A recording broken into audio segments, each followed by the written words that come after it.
नमस्कार, knocking-news.com में आपका स्वागत है। मैं हूं गिरजेश वशिष्ठ। तेल का संकट सिर पे आके खड़ा हो गया है। तेल की किल्लत, तरह तरह से भारत तेल की किल्लत का सामना कर रहा है। मैं उस तेल की बात नहीं कर रहा हूं जो खाने का तेल है। बात हो रही है पेट्रोल डीजल जिस तेल से बनता है उस तेल की, यानी कच्चे तेल की। और हमारी बहुत सारी अलग अलग नीतियों के कारण, हमारे बैंकों के रवैये के कारण, सरकार की नीतियों के कारण और कुछ घटनाक्रम ऐसे घट गए उनके कारण हम लोग एक अभूतपूर्व तेल संकट की ओर बढ़ रहे हैं। अब ये तेल संकट क्या है, इसको हम इस वीडियो में समझेंगे और किस तरह से आने वाले समय में हम लोग तेल की कमी झेल सकते हैं, पेट्रोल डीजल की कमी झेल सकते हैं। एक बार इस देश में पेट्रोल डीजल की कमी हुई थी, लेकिन उस समय हमारे पास डॉलर नहीं थे, इसलिए ये कमी हुई थी। चंद्रशेखर का जमाना था। लेकिन अब ये किल्लत किसी और वजह से होने वाली है। कहीं मत जाइए। चैनल को जिन्होंने सब्सक्राइब नहीं किया है वो सब्सक्राइब कर लीजिए। मैं सौभाग्यशाली लोगों में से हूं जिसके ज़्यादातर लोग जो वीडियो देखते हैं उन्होंने चैनल को सब्सक्राइब किया हुआ है। फेसबुक पर गिरजेश वशिष्ठ जर्नलिस्ट नाम से मेरा पेज है, उस पेज को आप फॉलो कर लीजिए ताकि फेसबुक की सामग्री भी आपको मिल सके। मैं अभी आया।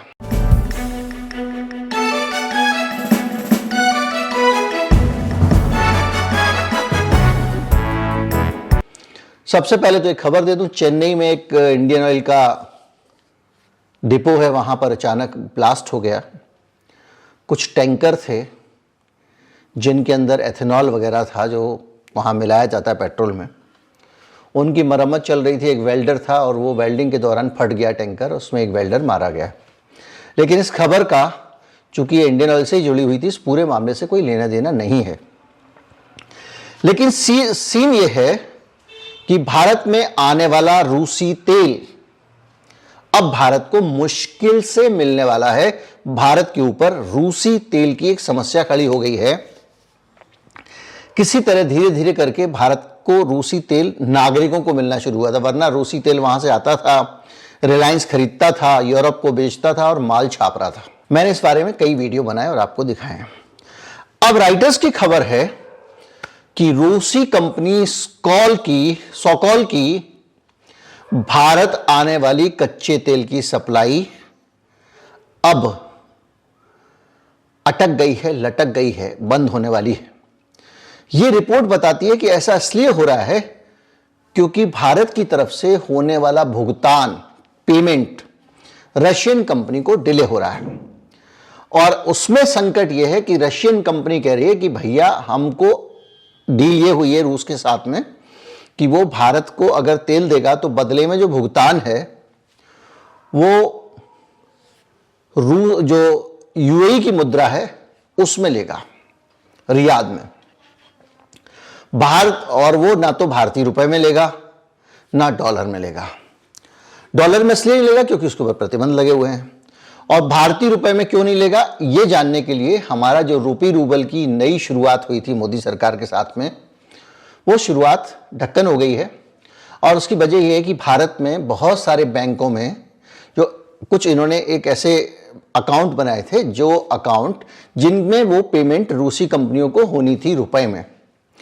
तो हुआ यह है कि और उन्हीं का पैसे से रूसी कंपनियां भारत को भुगतान कर देती चीज़ों के लिए।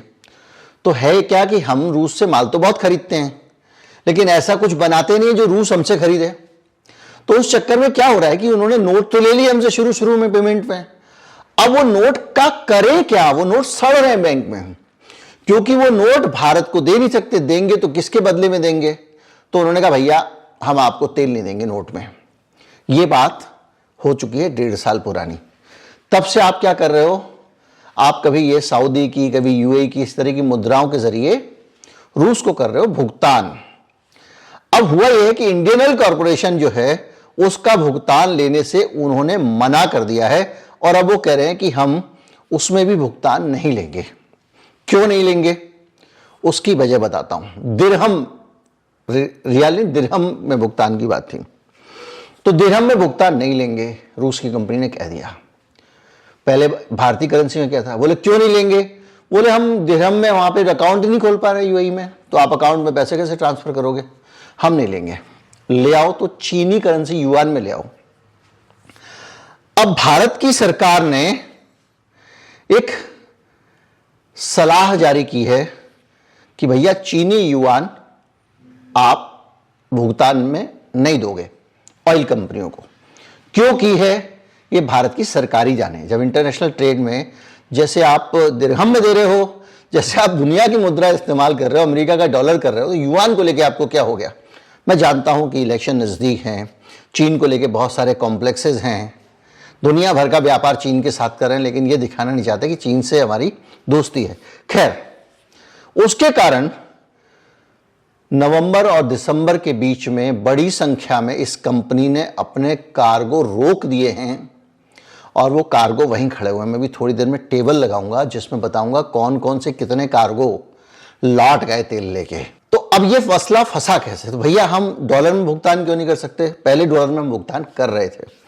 हुआ ये कि भारत सरकार के जो बैंक हैं वो डर रहे हैं, डर खौफ।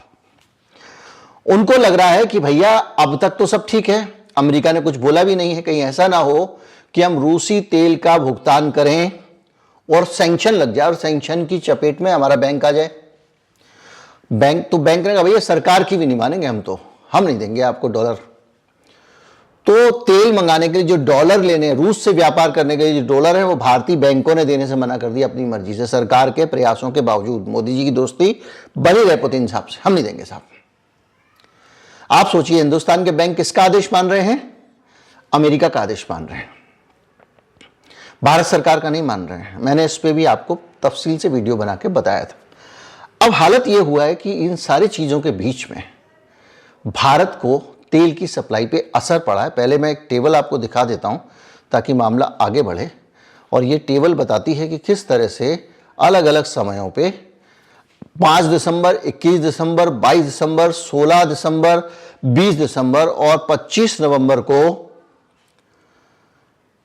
हमारे पास बंगाल की खाड़ी में बाकायदा पैरादीप और बैडिनार के जो तट हैं उन पे ये क्रूज आए थे। LSEG जिसका काम है कि सारी चीज़ों पे निगरानी रखती है, उसके ये डाटा है। और उसमें से कई कोलंबो चले गए हैं, कोलंबो में खड़े होकर इंतज़ार कर रहे हैं, कई बंगाल की खाड़ी में तैर रहे हैं और कुछ सिंगापुर चले गए अपना तेल लेकर। निचोड़ की बात यह है कि हमारे पास में अब कोई रास्ता बचा नहीं है तेल लेने का। तो पहला कारण यह हुआ कि हमारे पास वो पैसे नहीं हैं जिन पैसों में सामने वाला भुगतान लेना चाह रहा है। वो कह रहा है चीनी मुद्रा में लेंगे, भारत सरकार ने इनको कहा खबरदार चीनी में मत देना, इनको बदनामी हो जाएगी। अभी आ रहा है ना इलेक्शन 24 का। रुपए में वो लेने को तैयार नहीं है, डॉलर में आपका बैंक देने को तैयार नहीं है, और रहा दिरहम में तो वो कह रहे हैं कि भैया वहां पे हमारा बैंक में कोई खाता ही नहीं खोल रहा है, तो हम दिरहम में कैसे पेमेंट ले लें। वहां के बैंक भी डरे हुए हैं अमेरिका से। अब आप इस सिचुएशन को थोड़ा सा एनालाइज करो। तेल किसकी ज़रूरत है? हमारी ज़रूरत है। हमारे देश का बहुत बड़ा कारोबार तेल पे चलता है, हम इंपोर्ट कर रहे हैं। तो आप जब आपत्ति काल में डॉलर के मामले में अमेरिका के आगे झुक रहे हो, आप दिरहम में पेमेंट लेने को तैयार हो, तो आपको चीनी मुद्रा में पेमेंट लेने में क्या दिक्कत है? खैर, इसको यहीं होल्ड करते हैं। इस बीच में एक खबर छपती है, अभी आप में से कई लोग कमेंट करेंगे क्योंकि उस खबर को बहुत हाइप किया गया। भारत की पहली पेमेंट रुपए में हुई है, ऑयल की पेमेंट। वाह वाह वाह वाह वाह वाह। ये खबर आई है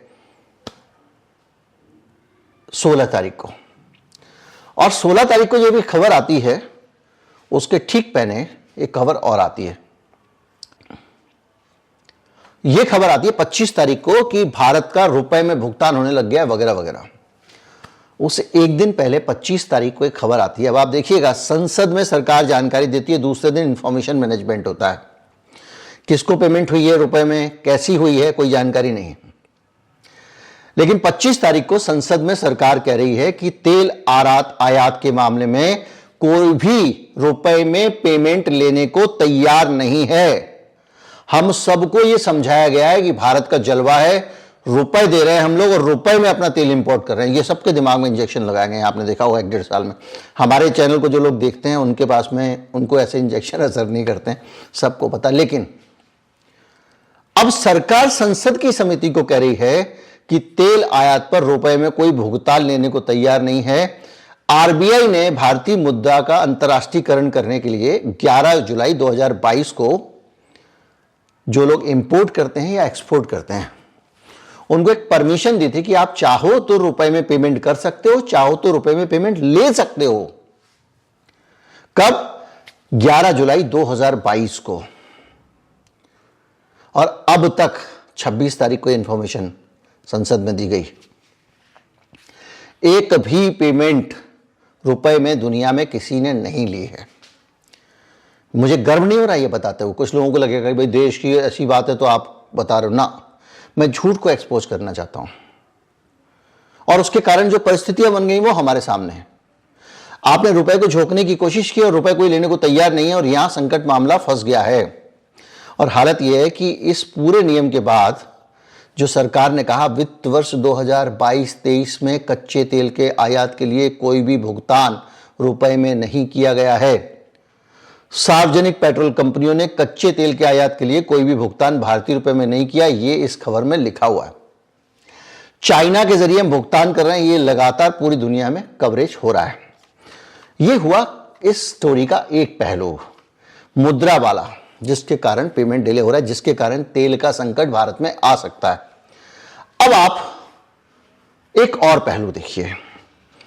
मैंने पिछले दिनों आपको हूती विद्रोहियों वाला मामला बताया था कि किस तरह से वो जो सुएज कैनाल से जहाज आ रहे हैं उन पे लाल सागर में हमला कर रहे हैं और एक तो भारत की सीमा के नज़दीक ही हमला करके चले गए। तो इस वजह से तेल कंपनियां वहां से तेल नहीं ला रही हैं, ये मैंने आपको बता दिया। तेल कंपनियां क्या, जितनी भी कंपनियां हैं उन्होंने उस रास्ते को छोड़ दिया है। इस वजह से जो रूस से भारत को आने वाला तेल था, देखिए एक रूस की एक तो भुगतान का चक्कर, उसका टाइम 63% बढ़ गया है। यानी जो वहां से तेल आ रहा था वो पहले जितने समय में आता था उससे 60-63% टाइम और ज्यादा लगेगा। वजह क्या है, मैंने बताया था कि सुएज कैनाल के लाल सागर के रास्ते से आने के बजाय अब पूरी अफ्रीका का चक्कर लगा के जहाज यूरोप से आ रहे हैं। हुआ क्या है कि जब रूस से आएगा तो और लंबा चक्कर लगाना पड़ेगा, तो उस वजह से जो रूस से बाल्टिक से होते हुए 27 दिन से 44 दिन का टाइम बढ़ गया है जो तेल का जहाज वहां से आता है। और इसके अलावा यूरोप से अगर यहां आ रहा है तो वो 38 दिन से 24 दिन बढ़ गया है। यानी रूस से मंगाओगे तो 58% इंक्रीज हुआ है, वहां से मंगाओगे तो 63% इंक्रीज हुआ है। यानी रूस के मुकाबले यूरोप से अगर आप मंगाते हैं तेल तो पास पड़ेगा। मिडिल ईस्ट से अब भारत छटपटा रहा है क्योंकि रूस से पेमेंट का भी संकट खड़ा हो गया और रूस से अब आ भी घूम के ज्यादा रहा है। तो जो तेल का पूरा डायनेमिक है वो बदल गया है। अब दिन रात भारत सरकार इस विकल्प को ढूंढने में लगी हुई है कि कैसे दोबारा मिडिल ईस्ट की कंपनियों से ज्यादा तेल लिया जाए। यानी ज्यादा तेल के लिए हम इराक, जो हमारा परंपरागत जिससे हम तेल खरीदा करते थे, इराक की तरफ जाने की कोशिश कर रहे हैं, सऊदी अरब की तरफ जाने की कोशिश कर रहे हैं, यूएई की तरफ जाने की कोशिश, मतलब जो भी हमारे मिडिल ईस्ट के लोग हैं, इराक से सबसे ज़्यादा हम किया करते थे इंपोर्ट, उनकी तरफ हम भाग रहे हैं और कोशिश कर रहे हैं कि हमको ज़्यादा से ज़्यादा तेल मिल जाए। इसके दो पहलू, एक तो पहलू यह है कि रूस के ऊपर अब दबाव बढ़ेगा क्योंकि उसका तेल जो है उसकी जो रल्ले से बिक्री हो रही थी उसमें थोड़ी इससे कमी आएगी। लेकिन दूसरा जो सबसे बड़ा मसला है वो मसला यह है कि भारत में आने वाला तेल कहां से आएगा भैया। जो तेल आ गया है रूस से वो आपको डिलीवरी देने को तैयार नहीं है। कह रहा भैया चाहिए तो दे दो चीनी मुद्रा और ले लो, वरना हम नहीं दे रहे हैं आपको। ये रूस चीन की जो दोस्ती का भी कुछ इसमें एंगल हो सकता है।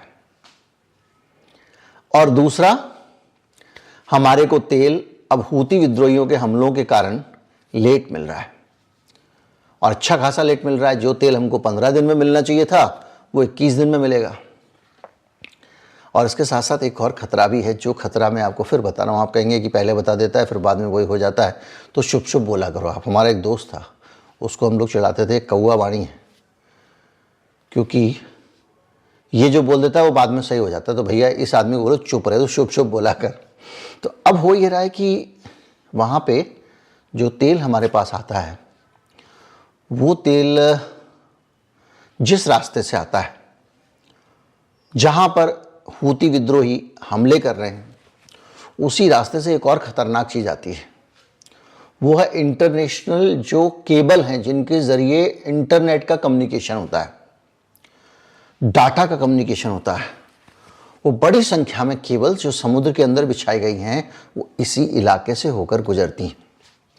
और एक खबर है कि यमन के जो टेररिस्ट हैं, ये हूती विद्रोही जो हैं, ये अब उस केबल को नष्ट करने की प्लानिंग कर रहे हैं। अगर वो केबल नष्ट होती है तो इंटरनेट को भी एक बड़ी चुनौती खड़ी हो जाएगी। आप लंबा चक्कर लगा के जहाज तो ला सकते हो, लंबा चक्कर लगा के केबल बिछाना ज़्यादा मुश्किल है और कम समय में। हालांकि जानकार कह रहे हैं कि इतना आसान नहीं है, समुद्र के बहुत नीचे केबल होती हैं, उन केबलों को उड़ाने के लिए एक्सपर्टीज़ चाहिए। लेकिन ये भी कहा जा रहा है कि इस तरह की एक्सपर्टीज़ ईरान पहले से हासिल कर चुका है और उसके पास तैयारी है। और हूती विद्रोहियों को ये भी आरोप है कि ईरान पीछे से मदद करता है। और ईरान को जो लोग येड़ा समझते हैं, क्योंकि हम लोग वेस्टर्न मीडिया पर समझते हैं, उन सबको लगता है कि ईरान जो है उसको तो हलवा खा जाएगा कोई भी, और वो बड़ा खिलाड़ी है। आपको पता भी, हाल में कुछ जासूस पकड़े गए हैं जो इजराइल के लोग कहते हैं ना इजरायली और देशभक्त होते हैं वगैरह वगैरह, इजरायलियों से ही इजराइल के खिलाफ जासूसी करा रहे थे, जानकारी निकाल रहे थे। दरअसल मैं अपने वीडियोस में अक्सर गंभीर चीजें लाने की कोशिश करता हूं, ये भी उसी में से एक है कि कुछ ऐसी जानकारियां जिनका शास्त्रीय महत्व है और जिसका एक सीधा इम्पैक्ट लोगों के ऊपर पड़ने वाला है।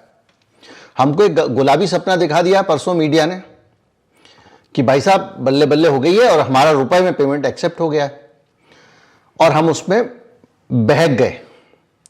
जबकि हकीकत यह है कि हम तेल के एक अजीबोगरीब टाइप के संकट की तरफ बढ़ रहे हैं। एक ऐसा संकट जिसके पीछे सरकार सीधे सीधे जिम्मेदार है, क्योंकि उसने अजीबोगरीब ऐसी नीतियां बनाई हैं जिनके कारण हम तेल की कमी झेलने के लिए अभिशप्त हैं। तेल कंपनियां बाजार से सामान खरीद रही हैं, और ऐसा तो है नहीं कि सामने वाली दुकान पे गए दूध के 2 पैकेट और ले आए, बल्कि कभी कभी जब आप दूध लेने जाते हो तो वो भी कहता है दूध खत्म हो गया, आपको चाहिए फुल क्रीम तो नहीं मिलेगा, टोन मिलेगा या भैंस वाला मिलेगा। तो अगर आप अंतर्राष्ट्रीय मार्केट से चीजें मंगा रहे हैं जिनको लंबा लंबा घूम के आना पड़ता है, तो उनके बीच में फिर आपने अपना खुद ही चीजें खड़ी की हुई हैं। आपके बैंक ने कहा कि हम डॉलर नहीं देंगे, नहीं तो हमारे ऊपर कई सैंक्शन है, नहीं अमेरिका ने मना नहीं किया है, डर है, तो हम डॉलर नहीं देंगे। चीन के लिए सरकार ने एडवाइजरी कर दी है, भैया चीन में मत खरीद लेना। आप सऊदी अरब, वैसे तो आप हिंदुस्तान को, मिडिल ईस्ट को बड़ा क्या मानते हो, सबको पता है, लेकिन दिरहम में पेमेंट करने को तैयार। अब रूस ने कहा उसमें भी नहीं लेंगे। लेकिन जो भी है तेल हमको चाहिए, कैसेट गई है फंस। मैं ये नहीं कह रहा हूं कि चाइना की मुद्रा में कर देना चाहिए, इतना चाइना इतना भला है, लेकिन जब आप 100 दफा गधे को बाप बनाते हो तो एक दफा और बना लो, कम से कम कोई क्राइसिस खड़ा ना हो। लेकिन ये प्रेशर है जो अभी तेल कंपनियों पे है, और तेल कंपनियां अपने घर प्रेशर लेके नहीं जाएंगी, तेल कंपनियों के एग्जीक्यूटिव इस प्रेशर को नहीं लेंगे। वो प्रेशर आखिर में देश की जनता के ऊपर आएगा। उम्मीद करता हूं कि इस वीडियो से आपने काफ़ी कुछ सीखा होगा, समझा होगा। दोस्तों को फॉरवर्ड कर दीजिए। नमस्कार, जय हिंद।